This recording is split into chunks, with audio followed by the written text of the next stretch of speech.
Welcome to the Yosan University podcast. 39 Gen podcast is the official name. And I'm here with an awesome guest today. Would you like to tell people who you are and a little bit about what you do? Sure. Well, most recently, I'm teaching at Yosan a little bit here and there, DOM program, and then the Bridge Doctorate program. I am an acupuncturist who owns a wellness center in San Diego, California. I got my original Master's of Traditional Chinese Medicine at Pacific College in San Diego. I graduated in 2006, and then I took a long hiatus in my education, focused on building a wellness center, being in clinical practice. And then I went to 5 branches in San Jose for my DAOM. And I did all my research on compassionate medicine and compassion in the clinical moment. And how can we capture and build a compassionate care toolkit in the 15-minute doctor-patient interlude for all forms of doctoring, not just traditional Chinese medicine. Those are what my interests mainly are. I also have a love of home birth. I was an assistant home birth midwife, so I deal a lot with families and babies and fertility and hospice. So that's just awesome. A little bit about me. I want to come back and touch on, this is so much to unpack there. That's awesome. Yeah. But there's one thing that I want to learn more about compassionate medicine, because when I hear that, there's some ideas that come to mind. And I want to hear a little bit about what that entails. Mm-hmm. I was first inspired. I lived in Bodh Gaya, India for a study abroad program in my undergraduate as a religion and Asian studies double major. I lived in Bodh Gaya, India for the Buddhist studies program from now Carleton College, but back in the day it was Antioch. And one of my teachers there, Vajrayana Buddhist teacher there, had released a book in 96, I think, or sometime in the 90s. I was there in 98, called Medicine and Compassion. So I had studied classical Chinese translation at that point. I had studied the history of science in China, but I hated needles. And and everybody kept telling me, "Oh, Jamie, you've got to go see my acupuncturist." And there was no way I was ever going to see an acupuncturist. So not in my wheelhouse to ever become an acupuncturist at that point. But Chokyi Nyima Rinpoche's book was co-authored with a man named Dr. Schlim. And they wrote Medicine and Compassion based on talks they did at Harvard in compassion and medicine. And it has inspired the whole journey after that book. I'm still a devout student of Chokyi Nyima Rinpoche. It's been 25 years. And a lot of the principles he brought up in that book are amazing and are specific to traditional Tibetan medicine. But I have lived my whole life trying to figure out how we can infuse compassion into medicine, especially in America where I live. It seems like it's dwindling.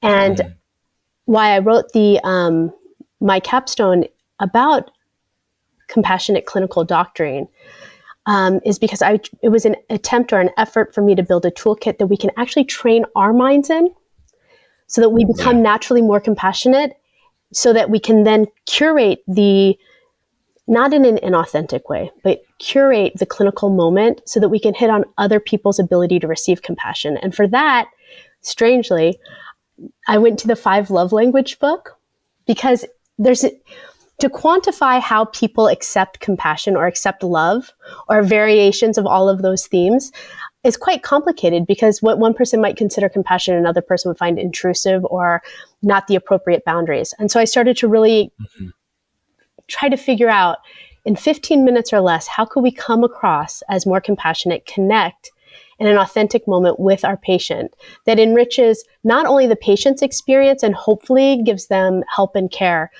but also research is showing that the more oxytocin and the more we connect, we create more oxytocin. We're starting to get fMRI imaging that's showing that actually us being compassionate with our patients in that shared moment cures us of our doctor burnout, because then our cup is filled too. So it's actually incredibly necessary for both parties to start to cultivate compassion. That's awesome. That's really awesome, broad. It's amazing, because as a patient, I've had times where I walked into a doctor's office and, not going to lie, whatever I was dealing with was scary. I was experiencing symptoms that I couldn't explain, and if I looked them up on the internet, it was like, you're dying. It's like, oh my goodness, this is something catastrophic, and I'm sitting there waiting to get help.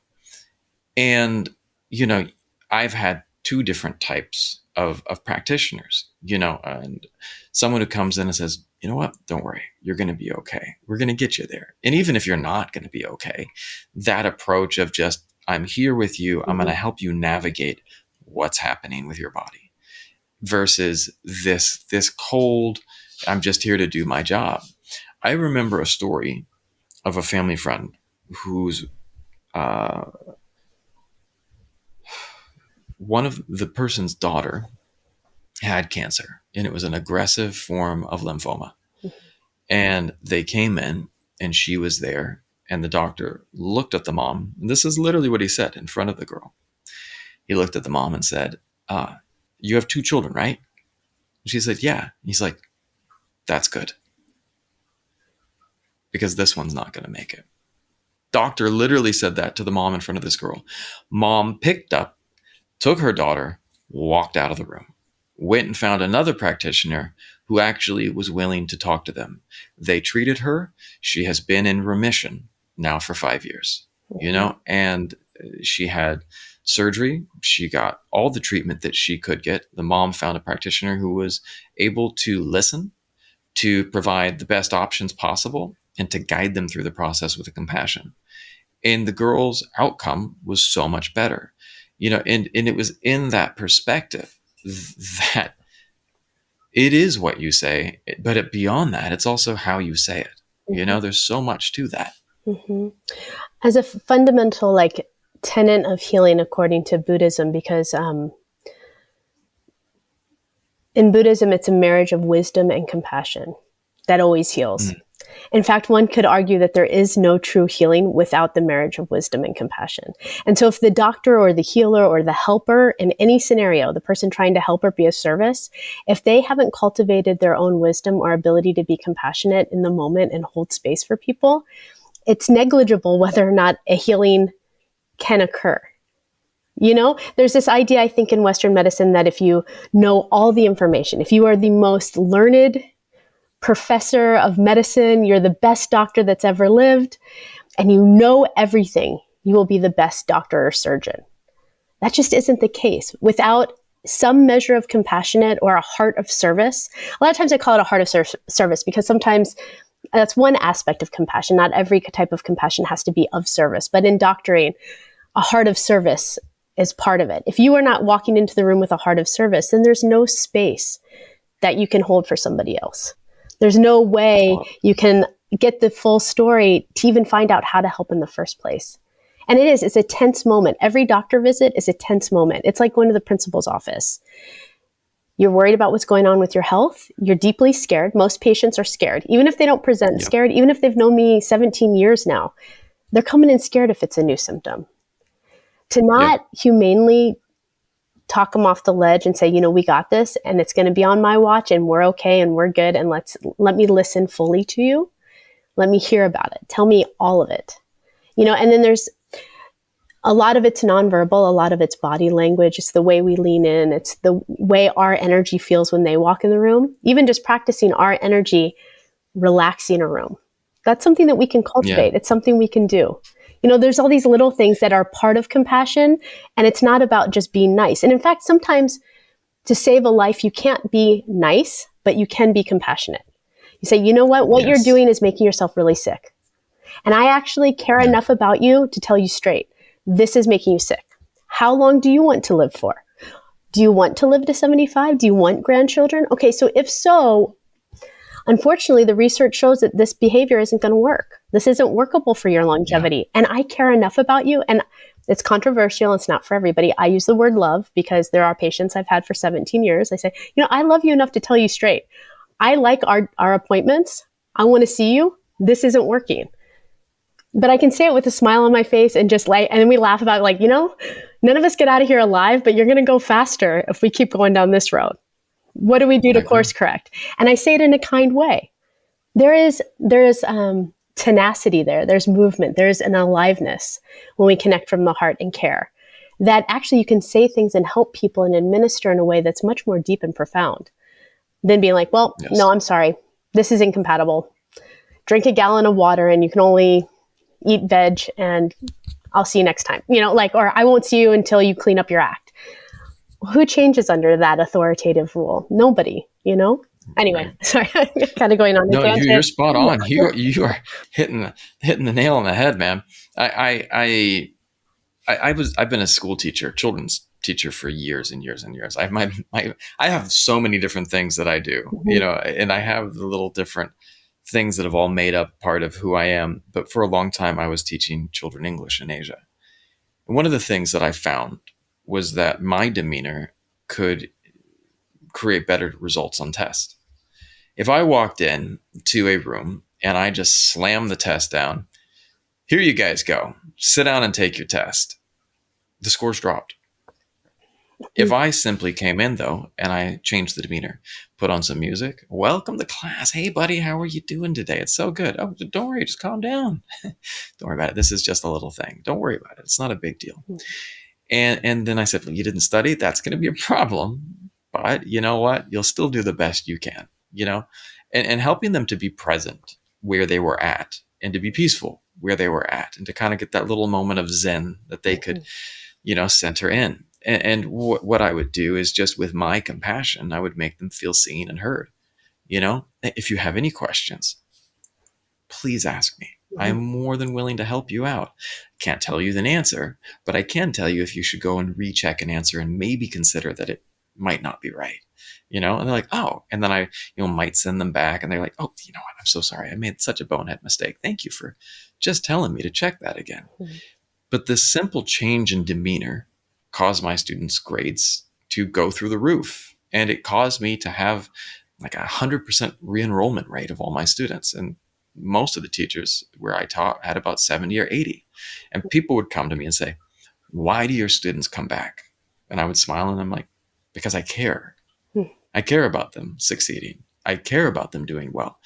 And I think that practitioners should have a similar approach to, certainly most people care about their patients, but there's a certain way that you can approach them that makes them see that you care and makes them feel like you care.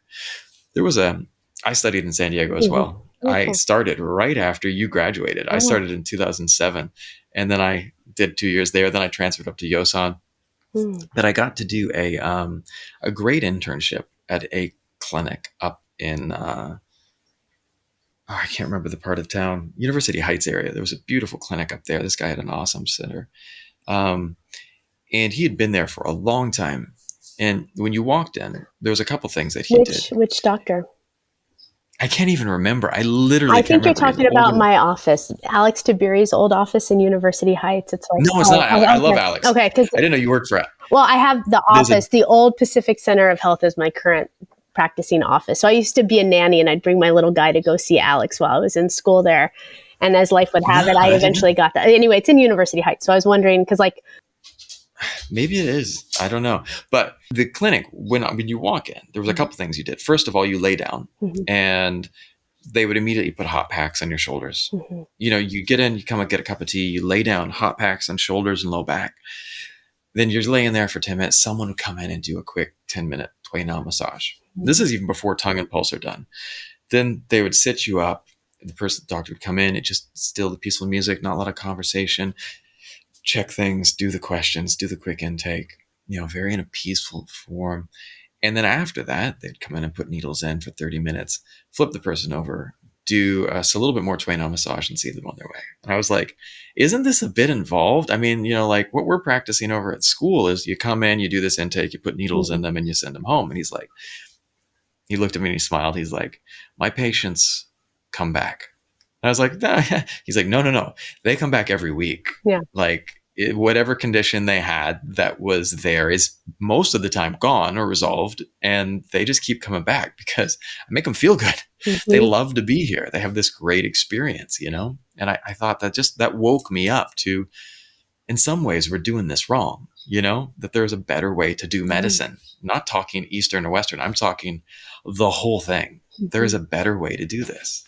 I think that's why I arrived at the capstone I arrived at. I mean, I wrote it during COVID because I graduated in 2021.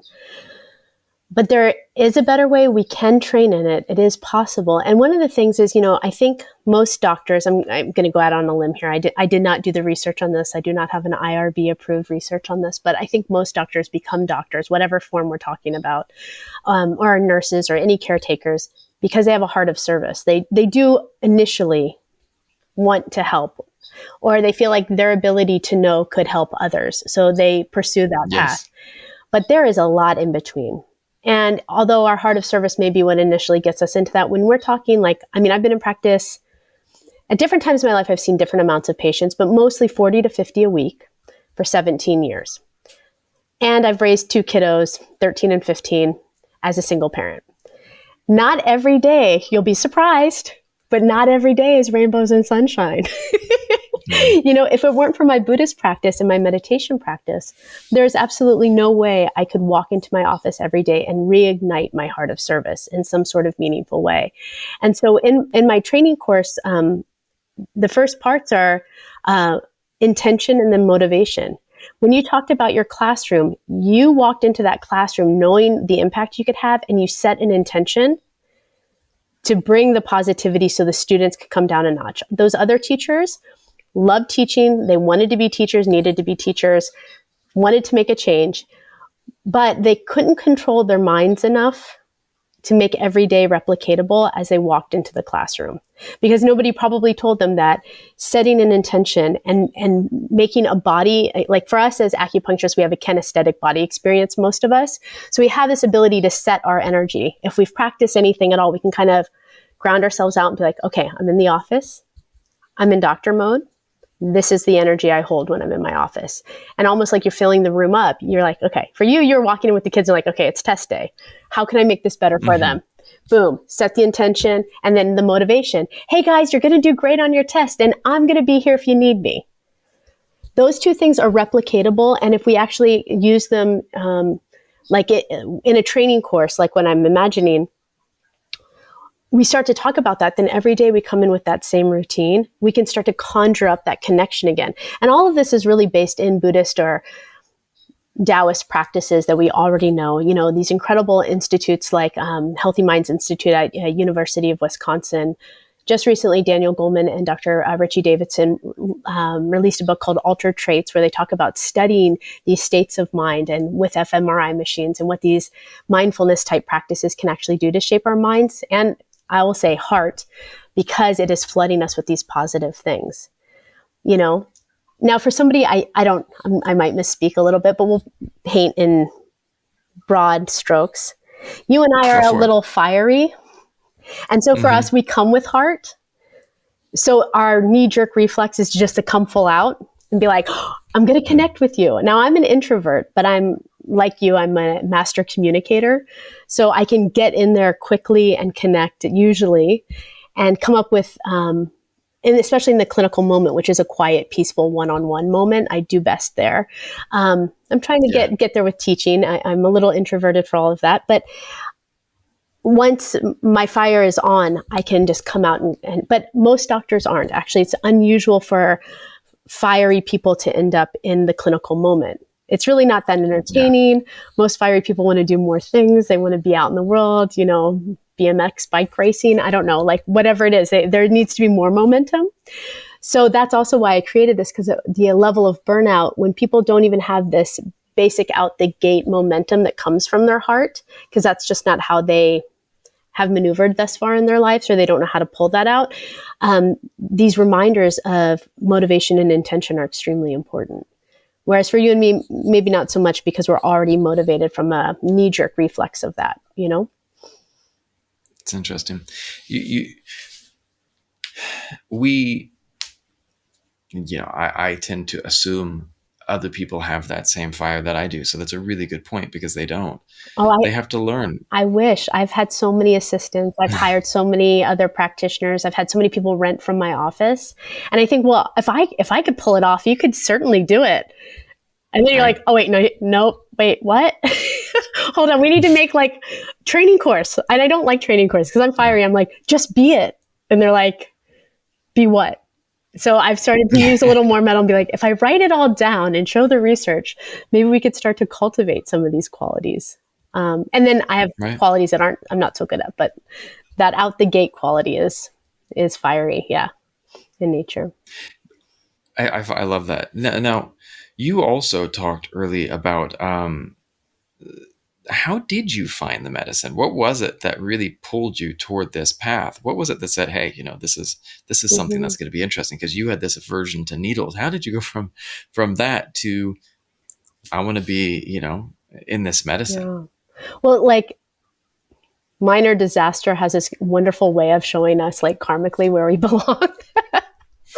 Right? Like, so I don't know how much. We'll start at the beginning. At 18 months old, I had active tuberculosis, strangely, in St. Louis, Wow. Missouri. And my mom was a PhD in pathology. So here she was with a Wow. child as a high level medical person. She's, for reference point, she started like the research on the angiotensin 2 cycle.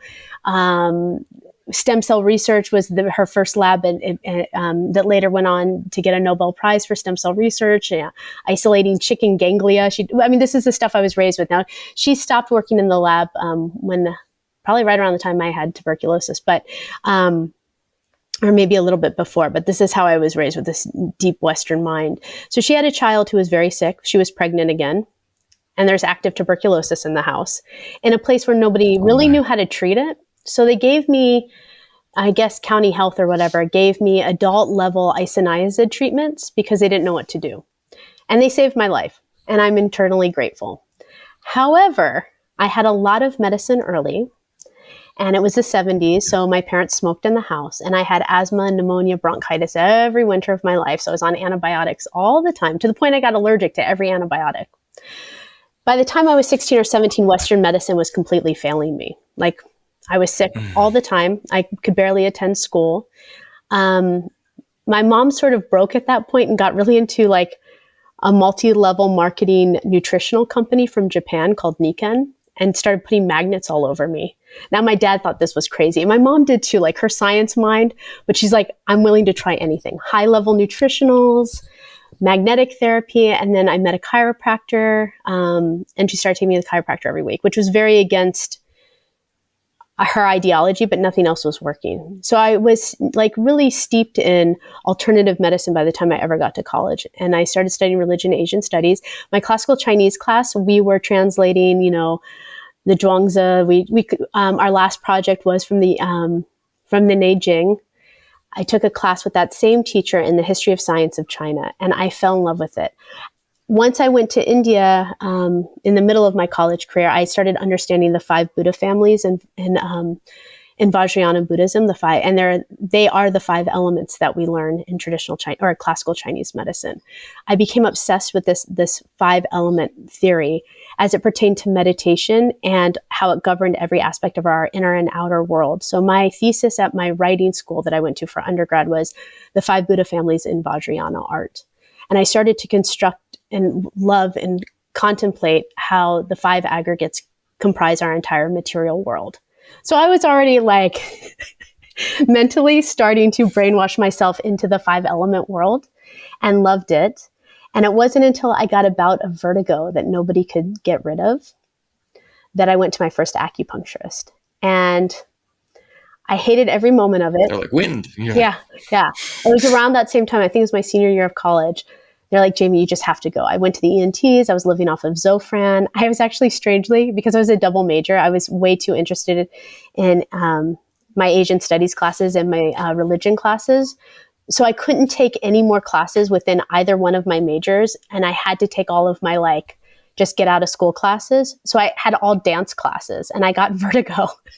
And I was not going to be able to graduate because I was going to fail out of dance, right? Like I had Sanskrit and classical Chinese and Mandarin and all this stuff, but it was going to be my Afro-Cuban dance class and my ballet class. It was going to end my college career because I couldn't stand up. oh I my couldn't goodness. spin, nothing.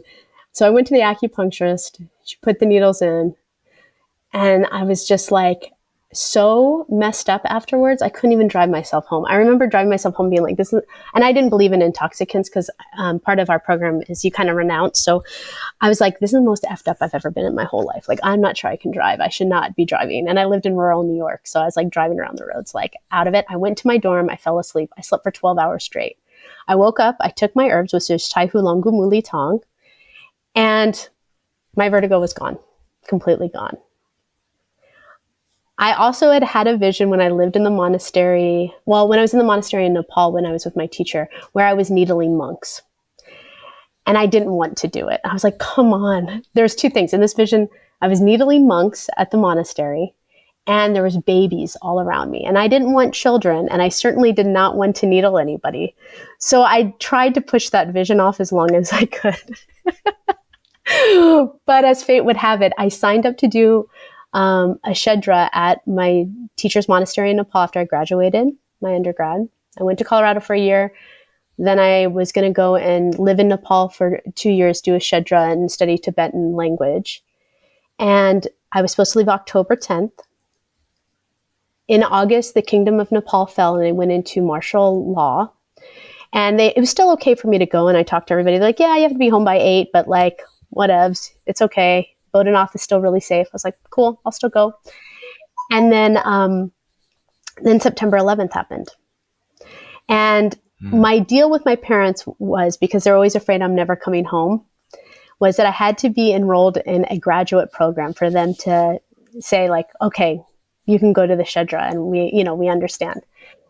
I wanted to go to Harvard Divinity to be a chaplain in Buddhist, a PhD chaplain, chaplaincy. But the application was expensive. I had to do a whole lot of stuff. I was working as a paraprofessional in special education. So I'd heard about this specific college place and it was like $25 to apply. And I just needed to do an in-person interview. So I just drove from Boulder to San Diego and did an interview. And I was like, see, Mom and Dad, I'm in school. I got enrolled. I'm just going to defer. I'll go move to Nepal and study Tibetan and secretly never come back. But with September 11th happening, with the Kingdom of Nepal and what was going on politically there, I was 22 years old. I just decided to start at PCOM instead. And I met the midwives my first day of school. And I started to become an assistant home birth midwife. And next thing you know, I was catching babies, hanging out at PCOM, and life just had its own momentum. So it took a while before I got back to India and Nepal. So that's the origin story in its fullest.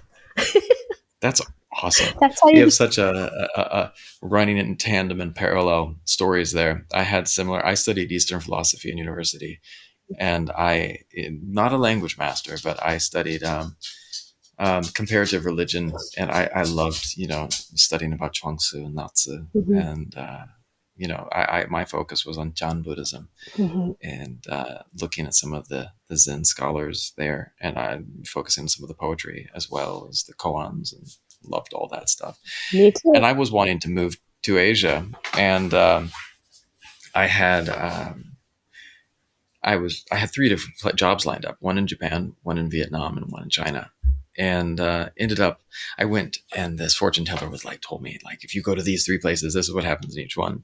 And she's like, you go to Vietnam and it changes your life. And when I went to Vietnam, I got sick.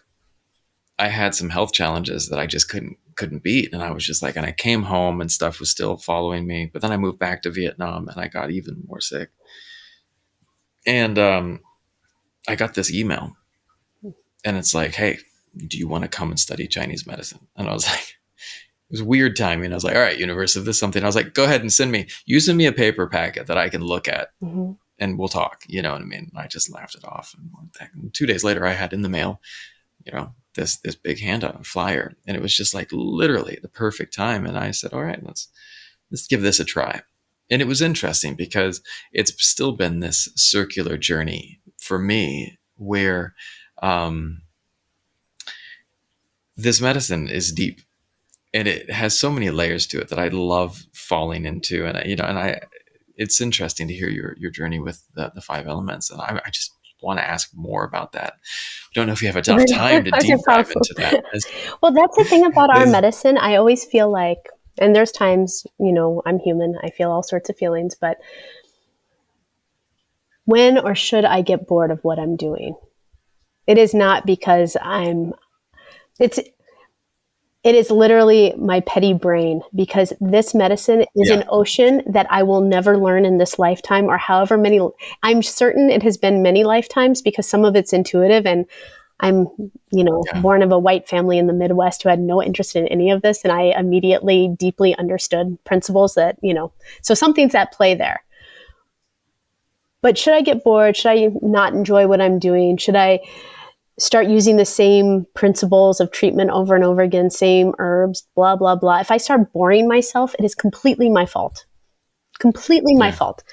I will never scratch the surface of this medicine. It won't happen. Not anytime soon. And then, unfortunately, I've not perfected a city in which I can remember the last life so well. So I have to read it all again, like 100 times. And then I die, and then you have to do it again. Yeah. It's my own fault if I get bored. There should be no There's so boring much. about this. Yeah. Mm-hmm. There's so much.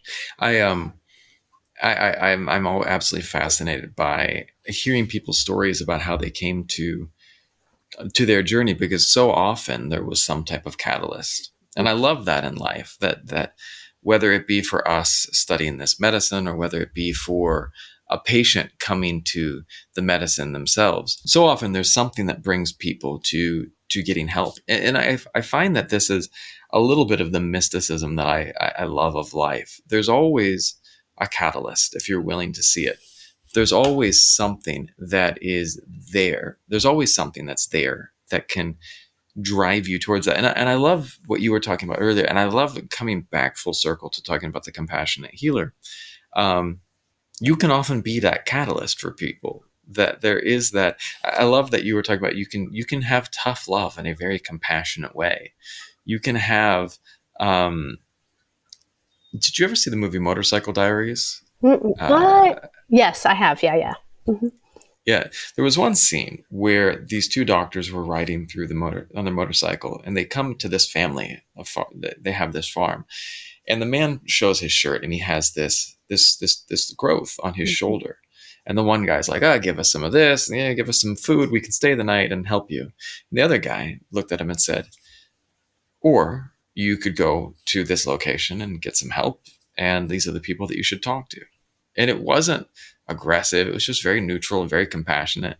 And yet it was like exactly what this person needed. And the guy's like, "Why did you tell him all that?" And he's like, "Because that's what he needed to hear." And so I love the opportunity to be that change agent in someone's life, that you can be someone who can actually initiate change, be the catalyst for them. For me, I've seen it as a teacher, that I have one student, his name's Boris. Mm-hmm. Boris was a student that sat on the edge. Boris has so much potential. And I could tell that for years it was neglected and not paid attention to. And for the last 2 years, have been teaching Boris. And since the moment I got him till now, I have seen a profound change in this person's personality, in his approach to the world and his worldview, and the bright light that he started to shine. And I'm like, I'm part of that. Mm-hmm. I'm a part of that because I was able to illuminate, whether it be with information, whether it be with a hopeful approach, that you can be an illuminator. And I feel like that health practitioners can be part of that light that people need to make a change, to have a better life. And isn't that what this is all about? It is, but there's, one part about being the illuminator or the catalyst is that it has to be authentic. And in order for Yes. it to be Yes. authentic, it actually requires the opposite of what our hearts want to do. It's Tell me this. actually doing nothing. It's listening. Oh, It's resting in non-judgment. It's allowing the person to show themselves completely to you in their radiance, and then you reflect their radiance back. And the way and that can happen in a 15-minute clinical interlude if you watch for it. If you can temper yourself and let it become. And so, there's these awesome studies in this book called Compassionomics, where these two, I think they're both ER docs, burnt out, and they started looking into why there's not enough compassion in Western medicine. And they do this whole meta-analysis. The book's called Compassionomics. And I'll have to look, in a way, I wish I had like my PowerPoint slides right here, but something like this. And, I have the actual real data somewhere, but something like this. over three different research, over three different periods of research, over about a 25-year expanse, they would listen in on doctor-patient interaction to see how long the chief complaint takes for a patient to say their chief complaint fully, and how long a doctor listens without interruption. I think, actually, I have the book right here because I was writing my ethics class today. Let's see if we can find it really quickly. Something like, I've annotated it so much that it's impossible to find. Something like 15 seconds is all it takes, maybe even less, for most patients to state their full chief complaint. Maybe 15 seconds, might be 30. We rarely make it 10 to 15 seconds without interrupting our patients. There are times when it was 8 seconds, 3 seconds. Sometimes people don't even let them say their chief complaint. You say, well, I'm coming in today for my arthritis. Now, you haven't gotten anywhere. You have a lot of joints to have arthritis in. There could be pain anywhere. It may not even be painful. We really don't know. They don't even barely get it out the gate like that. So there's this idea that compassionate medicine would take longer, be more burdensome, we'd have worse outcomes. But actually, if you listen to a person's full chief complaint without interrupting them, you're already more compassionate than most doctors in Western medicine at this point. And it's like, if you can just not talk for 30 seconds, you're probably the first medical practitioner, at least in the United States, that has done so for a patient. Isn't that wild? Like, that's the thing. Like, when I started reading that book, I was like, wow, the bar is super low, man. If this is the level of research we're having, what the heck? So one of like my toolkit things is, how to learn how to actively listen with our bodies, listen fully, and then resting in non-judgment. We have no idea, and actually there's more prejudice in the people we're more similar to in terms of our thinking. We think, oh, this person's like me, so they feel the same as me. So we don't need to talk about that. I know they're busy. I know their life is fast. I know they have kids like me.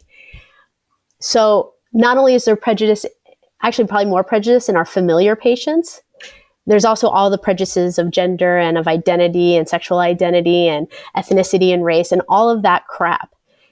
We lead the conversation because we think we're in control, and then we think that we know how another person feels. And actually, you don't know anything at all.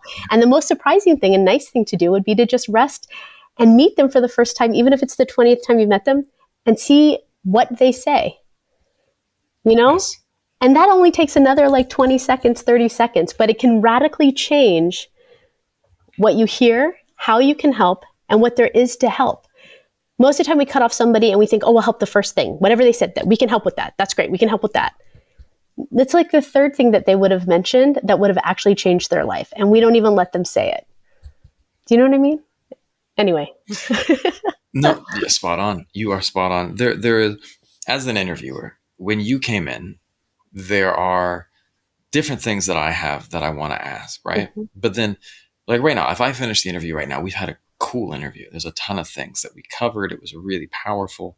But there are things that you said in your introduction that I haven't touched on, mm-hmm. that I didn't ask about. Like now, I have a couple choices right now in this conversation. I can ask about, what would it be like? What advice would you give new students? What advice would you give people looking to get into this medicine? But you didn't bring that up. You talked also about being a midwife. And I haven't asked you about that yet. Mm-hmm. And this journey of midwife. Mm-hmm. Midwifing, is that a verb? Midwifery.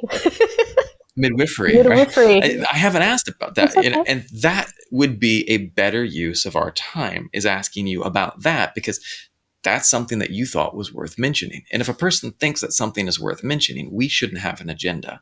And as a health practitioner, if someone says, you know what, I've got this, and this, and you know what, there's also this ache that I get, boom, that might be the thing that helps you realize what's going on with that person. And if you already made up your mind at point number 1 or 2, you're not going to get a great diagnosis, and you're not going to actually be helping the person, and forget acupuncture, forget even just general medicine. It's just in general in life, having that perspective to listen makes you better able to truly read a situation, whatever it might be. So without further ado, would you mind sharing a little bit about the midwifery journey? Yeah, it was wild. And it's what allowed for actually my acupuncture career to be as amazing as it is. I apprenticed a midwife who has now passed away. I apprenticed her the whole time I was at Pacific College. So in a really nasty way that's probably inappropriate, but like I would roll in like bloody scrubs after being up all night just to quickly take a test and run back out. Because you don't know when babies are going to be born. You do not. And if you're a midwife, you love the fact that you don't know when babies are going to be born, and you facilitate a wide open, within reasonable limits, a wide open. Maybe this is where like some of the non-judgment in that comes from. Oh, yeah, a wide open view. So, we would usually have like 4 births a month, and they could happen at any time, in any moment. My midwife was one of the most incredible teachers of my life, and taught me. I really think that's where I learned. Well, I learned how to run a business from her, and also I learned my clinical skills. I had a lot of great teachers at all the schools we went to, but really, I fully apprenticed her, and I would watch her in all of her interactions. And her care and compassion was beyond anything I'd ever seen of a medical provider. And that's really how I've modeled my care. The midwives are amazing, and they were so capable of connecting spiritually and emotionally and being wide open and pivoting with the patient. Now, when we're at a birth, it could be 1 day to 3 days to, depending on what's going on. I don't want anybody to think I have somebody with broken water for 3 days at home, but they could have false labor. Then you come back, you're moving back. That pivot and staying in the energy of the person in front of me and keeping consistent their narrative while not. My midwife would always say, when you enter their house, you don't exist. You're the wallpaper. We're holding space for them. We're holding space for this family. We're holding space for these people. You don't exist. And at first, you're like, okay, lady, like that's really mean. She was kind of like mean and very like metal sword. She just like, yeah, no, you don't exist. There's no talking that has anything to do with anything other than the family and what's appropriate. Everything else is silence. And being able to hold that for long periods of time really started to train me in how to have clinical respect, enter somebody else's space. Also, I'm a traveler, and in my 20s, it was very difficult to stay at Pacific College because I wanted to literally go. And with midwifery, I got to live at people's houses. You're there for a day. They feed you. Grandma's there. Grandma's there making food from all over. And San Diego's pretty international, for all over the world, and you would get to do these really incredible, beautiful moments fully dropped in with the families. When I came to PCOM, I wanted to go specifically because we had the Joan Kroc hospice clinic shifts. I don't know if they still had that. I think it was still going on when you were there. That's why I came to PCOM, is because I loved hospice. As a Vajrayana Buddhist, we like death a lot. Like I teach the classes on supportive end-of-life care for 5 branches and at Yosan. I love being authentic in the moment with people as they're dying. But man, birth is pretty damn cool too. And so I would do my hospice shifts while catching babies at night. And it was like in and out, in and out. Anyway, so that is, but the clinical skills necessary and the being able to hold it together and drop your ego and be there for somebody else for that length of time and hold clinical space for a day, that really trained me to be able to be there for my patients in the clinical moment and do the pivoting. Like we talked about catalysts, and I often think of the microcosm of catalyst is the ability to pivot, and being able to pivot from, like, right now I have 3 rooms. So every 30 minutes I'm changing stories, I'm changing narrative, I'm changing full conditions. And I'm hopefully, if I'm doing my job right, I don't exist at all. I'm walking into each of the rooms when I'm re-entering their energy, their space, and back in with them. So the other room drops the minute I go into the next room. I practice just full clarity as much as I can. I'm human. I mean, full clarity and staying with the person and staying in their stream. And I think midwifery taught me that, as well as respect, deep respect for patients. That's awesome. There is this, and I love that, this idea of you enter the room and you don't even exist. It's this level of neutrality, like to your own insecurities, your own issues, your own. I remember when I first started doing mindfulness, and the chatter of the mind just starts,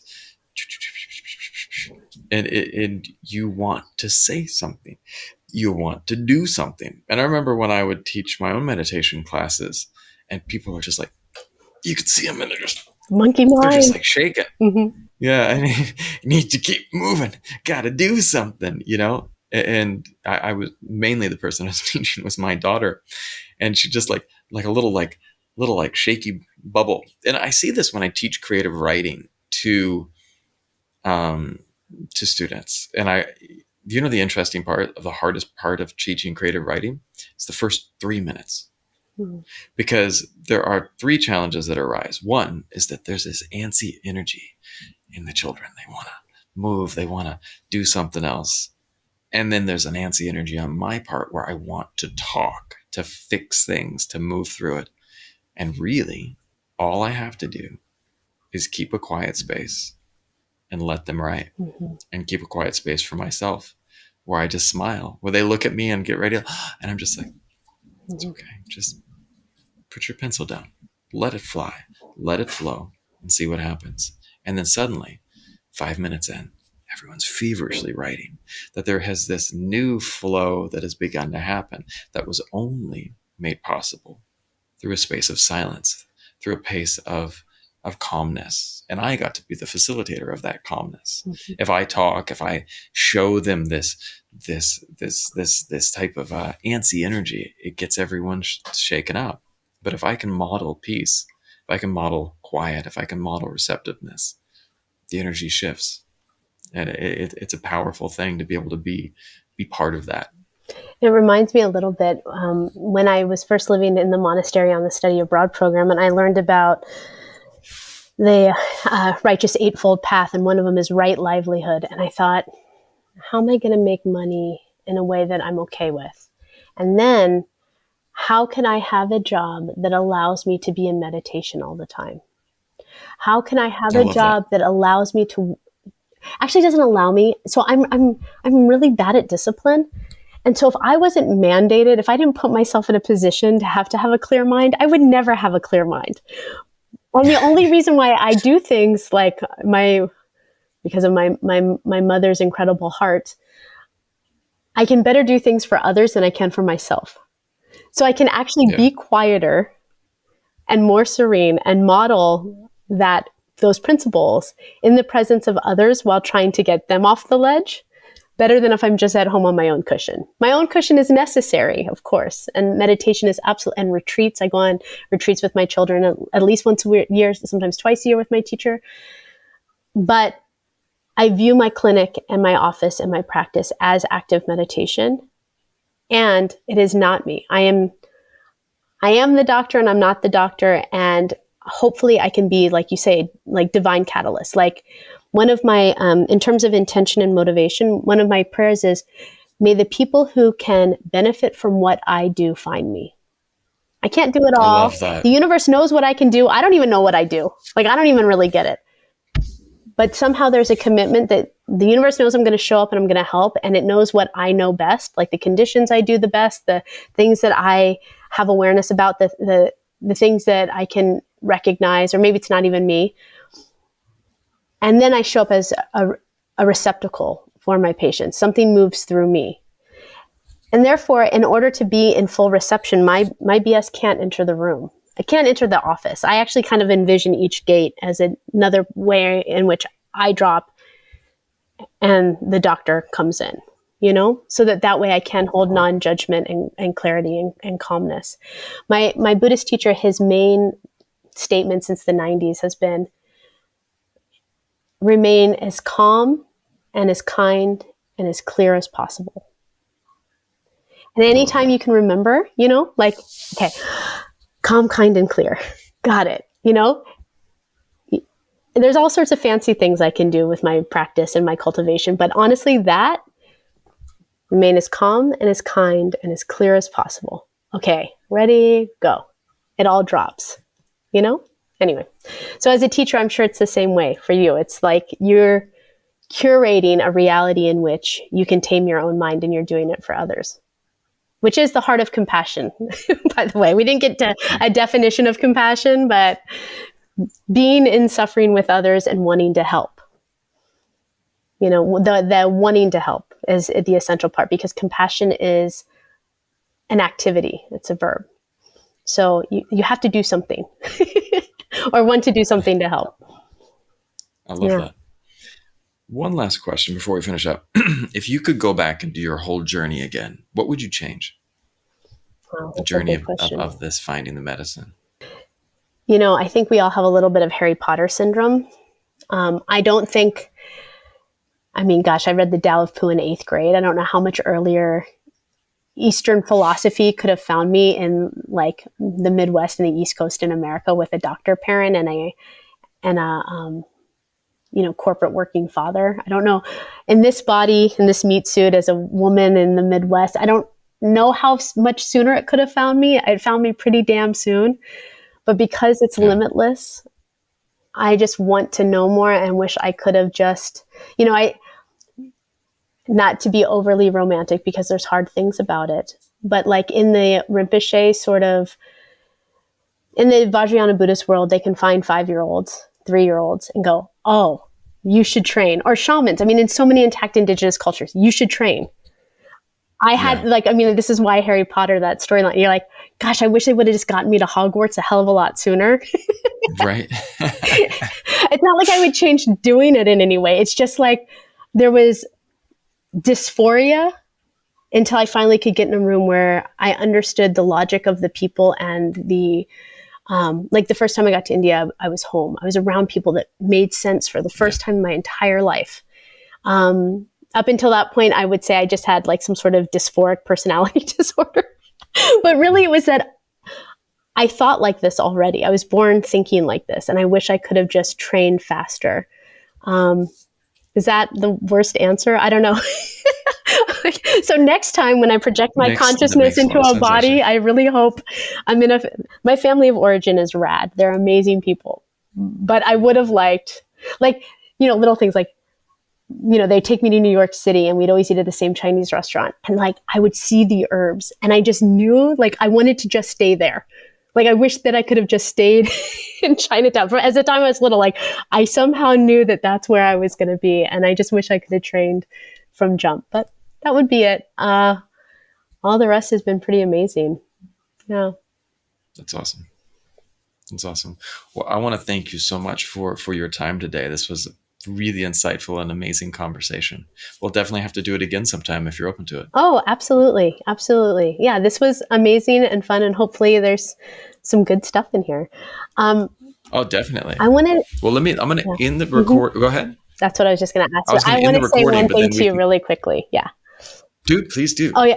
Well, the divine catalyst in Vajrayana Buddhism, it's called the Dakini principle. And Lama Tsultrim Yes. Allione talks a lot about the Dakini principle. And it is some people's karma to be divine catalysts. And so it's considered a quality of divine sacred feminine because divine sacred feminine is the catalyst of change. But Oh, that nice. doesn't mean that you are in a feminine body. In fact, it's not gendered. It's more like the tenacity, the movement of the divine sacred feminine. But they're called dakinis, and if you're a man, you're a daka. And you tend to live a life of catalysts so that it is, in fact, your karma to catalyze others. And you train in order to learn how to be the most receptive aspect of the 5 elements, because usually you're aligned with one of the main elements, right? You're like, anyway, there's a whole book That makes sense. called Wisdom Rising, in which she goes through meditations and ways of cultivating your inner Dakini nature or Daka nature. Just the way you said it made me That be is, like, yo, you want to train in it? Because I can send you, I can send you the I would love information. any You might, any excerpts that you can send my way. I'd love it. you might find that you're really into it. Yeah. I'm open to any. I'm open to all the rabbit holes to go down and see. Yeah, Me too. This that's life my is so path. short. There's so many rabbit holes. It's very difficult. Right.